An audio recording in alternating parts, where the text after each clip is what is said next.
Afternoon, the White House has just frozen out media organizations that President Trump has blasted as fake news. Instead of holding the daily press briefing today, the press secretary Sean Spicer called what is called a gaggle with reporters behind closed doors, where he would answer questions off camera. And he handpicked which news organizations could attend. That is highly unusual. Not included were the New York Times newspaper, CNN, and the website Politico. That prompted boycotts.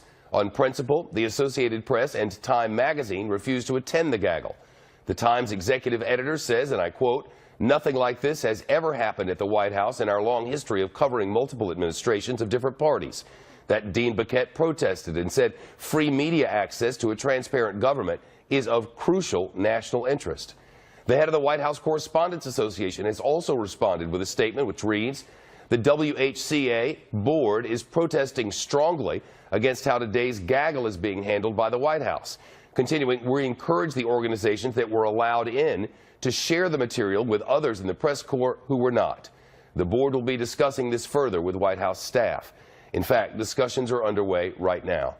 This all came to a head after a series of events. First, CNN reported extensively on Trump campaign officials' communications with Russia.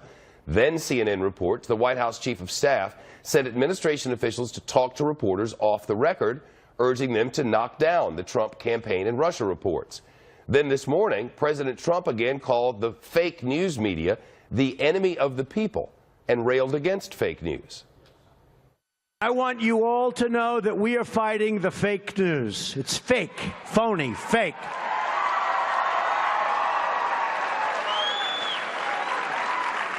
A few days ago, I called the fake news the enemy of the people, and they are. They are the enemy of the people.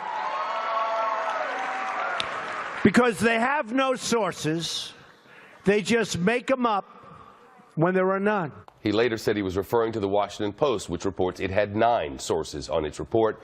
The president said flatly he doesn't believe them. For the record, fake news refers to stories that are created, often by entities pretending to be news organizations, solely to draw clicks and views and are based on nothing of substance. In short, fake news is made-up nonsense delivered for financial gain. CNN's reporting was not fake news. Its journalists follow the same standards to which other news organizations, including Fox News, adhere. Senior administration officials regularly speak without attribution so that the public can be informed of what our government is doing off the record. Just as CNN reports Priebus sent officials to speak off the record against the Russia-Trump campaign reporting. Our chief White House correspondent John Roberts is live on the North Lawn this afternoon. John, was the White House freezing out credentialed organizations that it does not like?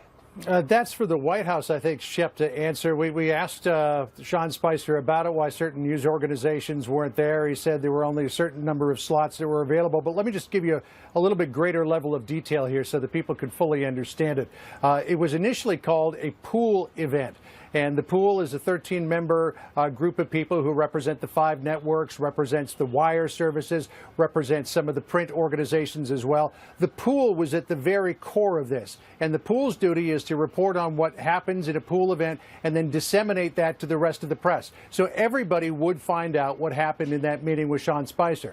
In addition to the pool, Sean Spicer and the White House press office also invited several other news organizations. Fox News was among them, NBC was as well. CBS was there. I didn't take note of anybody from ABC, but I don't know that they were excluded from this. There were other organizations that were excluded as well. And again, when Spicer was directly about that, when some of the excluded news organizations started complaining about it, he said, we have 3,000 credentialed people who are part of the White House press corps. There was only room for a certain number of people. We invited the people that we thought we wanted to have in the room, and everybody couldn't be there. I mean, you could speculate, Shep, that there might be some extenuating circumstances as to why those people were not invited. We're going to look into that further. The White House Correspondents Association, as you noted, is filing a complaint. The 5-network pool is filing a complaint as well, and Fox News